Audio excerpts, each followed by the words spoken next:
Todos encontraram Marcos capítulo 1, versículos 12 e 13, e diz assim: E logo o Espírito o impeliu para o deserto, onde permaneceu 40 dias sendo tentado por Satanás.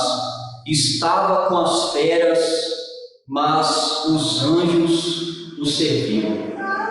Eu peço aos irmãos que fiquem com as suas Bíblias abertas, para que a gente possa recorrer ao texto.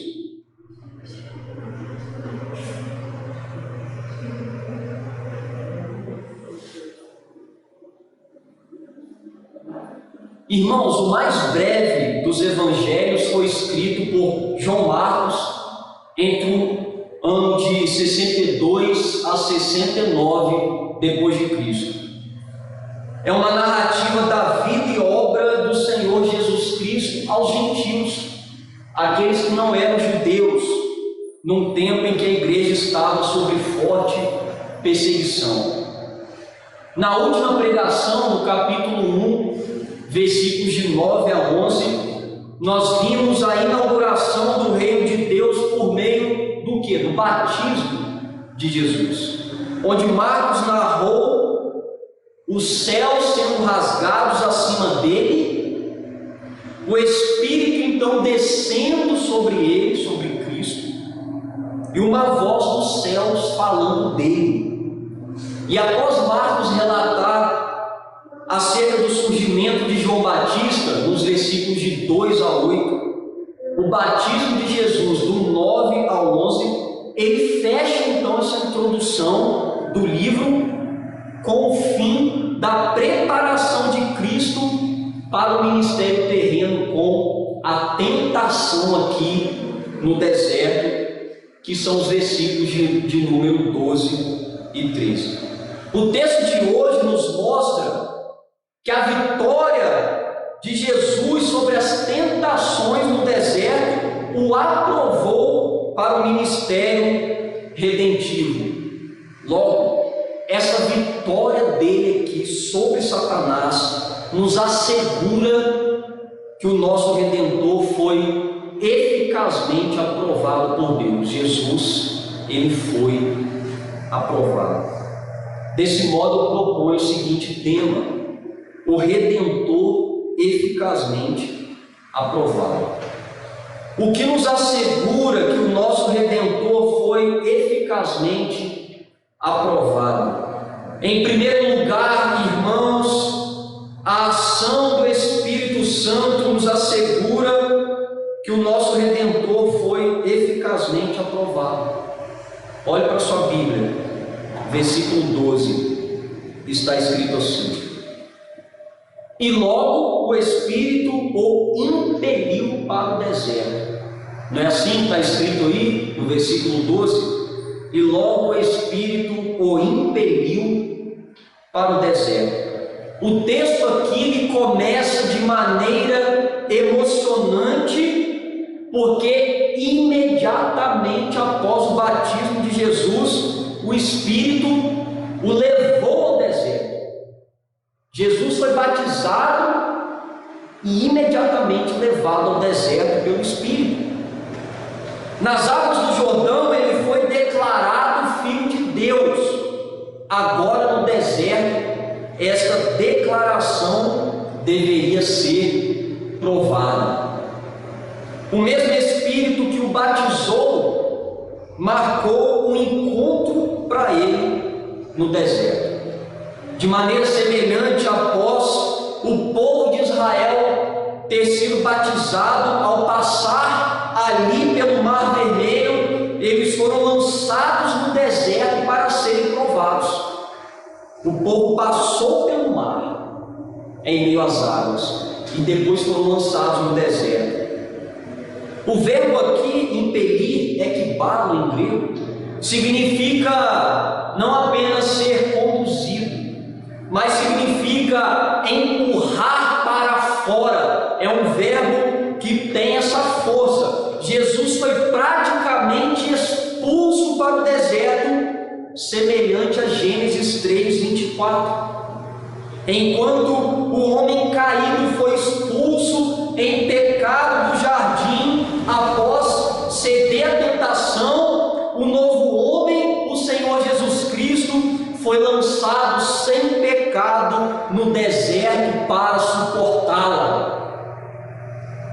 Jesus, como nosso representante, como cabeça de raça, assim como Adão também foi o representante no princípio, também deveria ser provado, e diferentemente de Adão, que fracassou no jardim, Cristo triunfou no deserto. Ele teria de vencer o príncipe desse mundo tenebroso para redimir a sua igreja. Ele precisava passar, meus irmãos, pelo deserto, pela provação de Deus, o teste, e suportar toda a tentação do maligno para nos salvar do pecado e da morte, sendo nosso fiel intercessor, como diz Hebreus 2, 17, 18, diz assim: portanto era necessário que ele se tornasse semelhante a seus irmãos em todos os aspectos, de modo que pudesse ser nosso misericordioso e fiel sumo sacerdote diante de Deus e realizar o sacrifício que remove os pecados do povo, uma vez que ele próprio passou por sofrimento e tentação, é capaz de ajudar aqueles que são tentados. Cristo, ele pode nos ajudar, nos auxiliar nos momentos de tentação, porque ele passou por isso. O Espírito sempre esteve com ele. E a presente ação do Espírito com ele nos assegura que o nosso Redentor foi eficazmente aprovado. Em segundo lugar, a obediência de Cristo nos assegura que o nosso Redentor foi eficazmente aprovado. Cristo foi obediente ao Pai. Olhe para a sua Bíblia, versículo 13, apenas a primeira afirmação, a parte A. Onde permaneceu 40 dias? Onde permaneceu 40 dias? Jesus foi conduzido ao lugar mais inóspito do deserto. João Batista estava batizando no deserto, mas Jesus foi lançado no lugar mais distante, onde permaneceu em obediência ao Pai. Nada comeu naqueles dias, como diz Lucas 4, versículo 2. Jesus permaneceu lá e jejuou durante o período de tentação. Deserto, irmãos, é local de provação, é local em que os homens da Bíblia se encontraram com Deus. Embora ele estivesse sendo tentado aqui pelo cão, ele estava em um teste crucial de obediência ao Pai. Não é esses encontros humanamente organizados por algumas igrejas, em que lá as pessoas ficam praticamente num spa e dizem que estão tendo um encontro com Deus. Encontro com Deus é provação, teste, e é Deus que vem ao nosso encontro, como ele fez com o apóstolo Paulo também, lançando no chão e transformando a vida daquele homem. O número 40 na Bíblia significa provação, teste. O mesmo tempo do dilúvio, do jejum de Moisés no Sinai, da caminhada de Elias até o Monte Horebe, dos anos que Israel permaneceu no deserto e mais tarde sobre o domínio dos filisteus. Prova. A obediência de Cristo, irmãos, ela foi perfeita durante esses 40 dias. Olhe para cá, por favor, preste atenção no sermão, não deixe que nada nesse momento tire e desvie a sua atenção.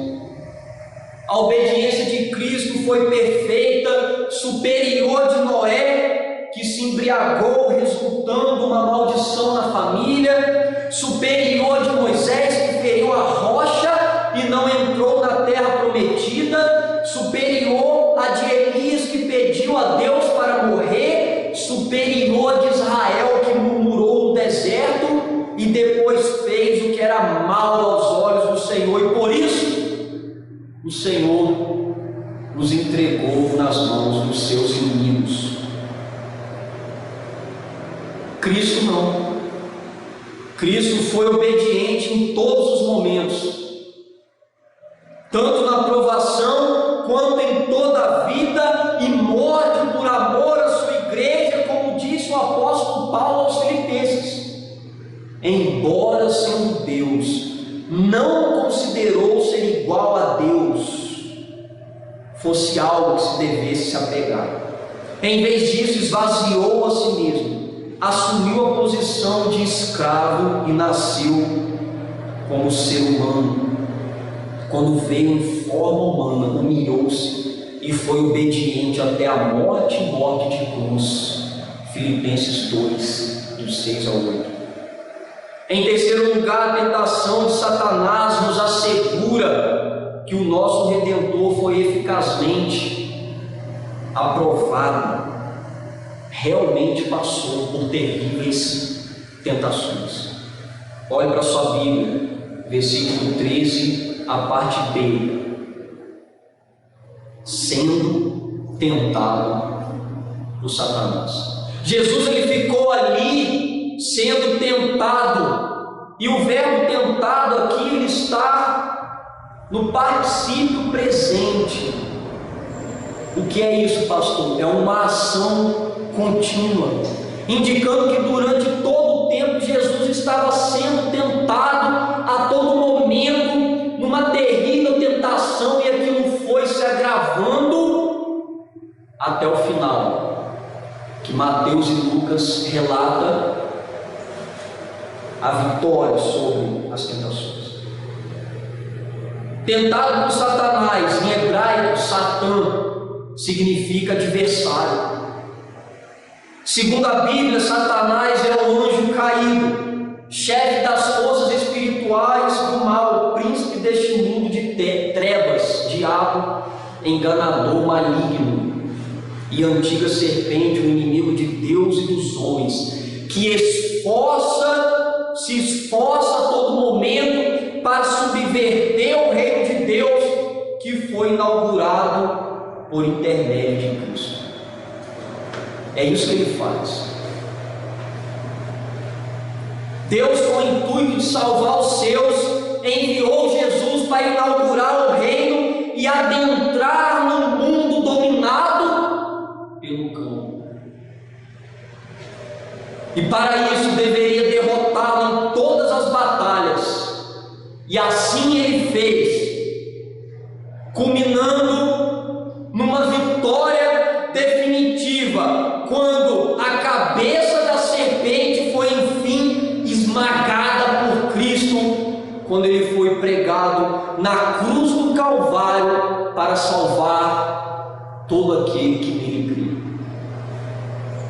O mesmo Satanás que venceu Adão no Éden, ganhando domínio sobre uma humanidade caída, foi vencido por Cristo, o segundo Adão, que assegurou redenção aos seus escolhidos, como disse Paulo, porque, como pela desobediência de um só homem, Adão,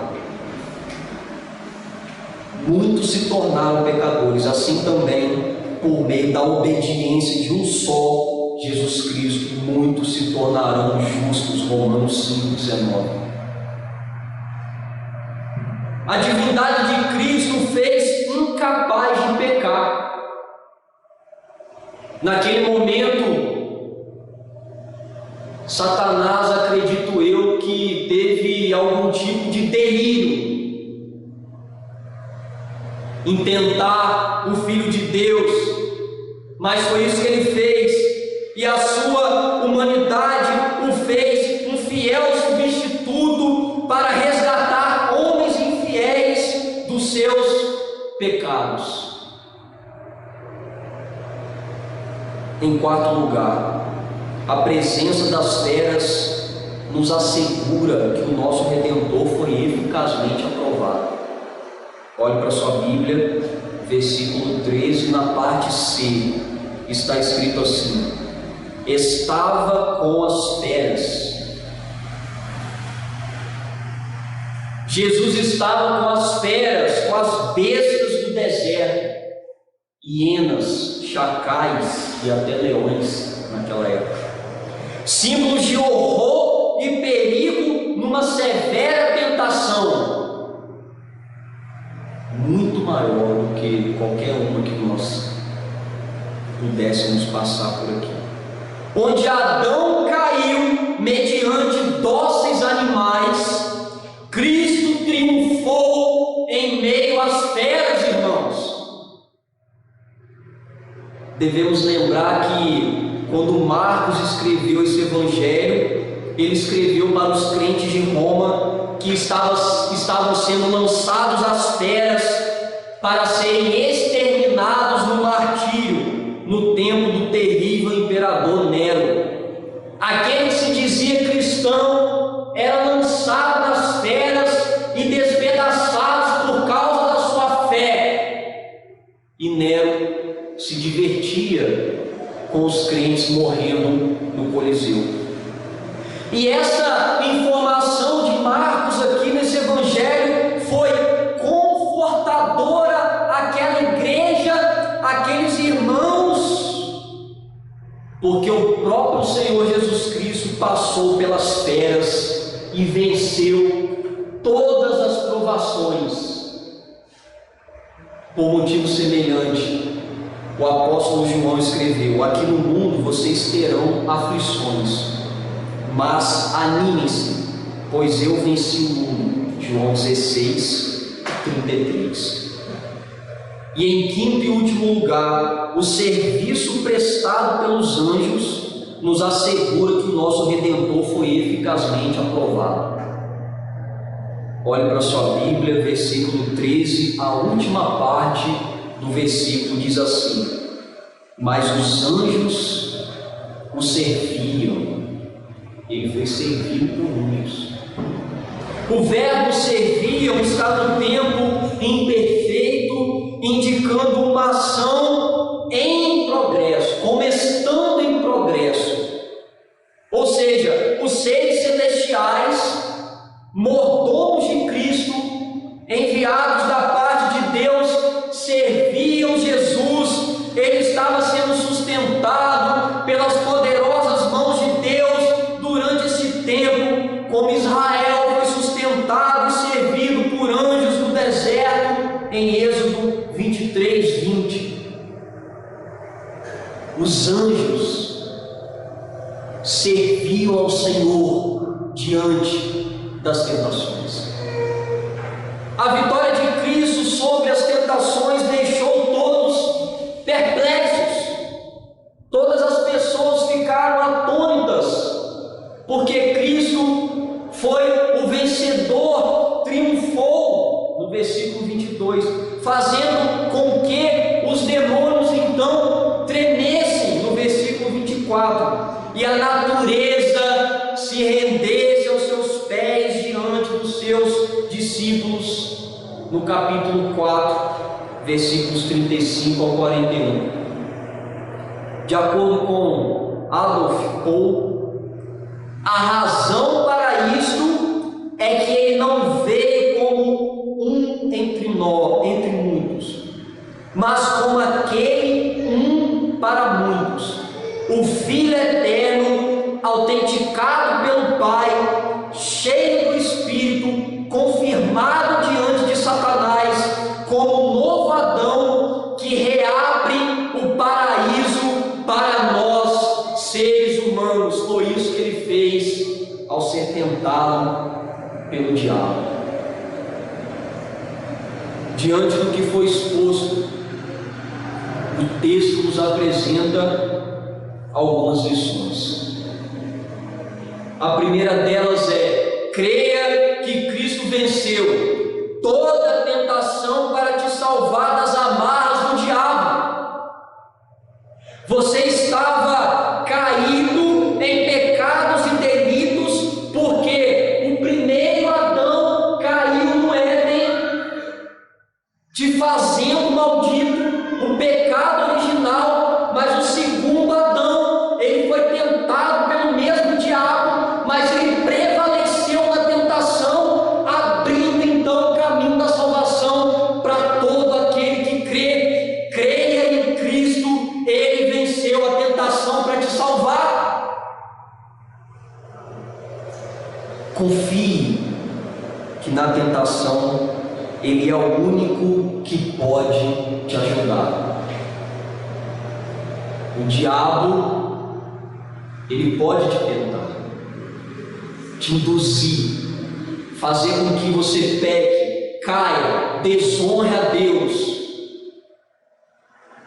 E nesse momento você deve clamar por Cristo, porque da mesma maneira que ele venceu o maligno, ele te dará forças e condições para negar o pecado e caminhar numa vida santa diante dele. Ele é o único que pode te ajudar. Fuja da tentação, clame por Cristo, honre ao Deus que está no céu com uma vida santa. Segundo, haja assim quando o próprio adversário dizer que nem Cristo pode te salvar do seu pecado. Pode ser que ele fale isso para você num determinado momento, que para você não tem jeito.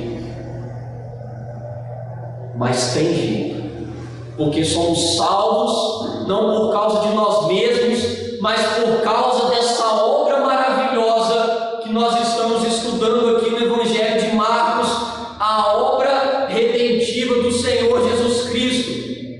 Não deixe que essa dúvida entre no seu coração quando ele te dizer que para você não tem perdão. Cristo morreu por todos os nossos pecados, irmãos,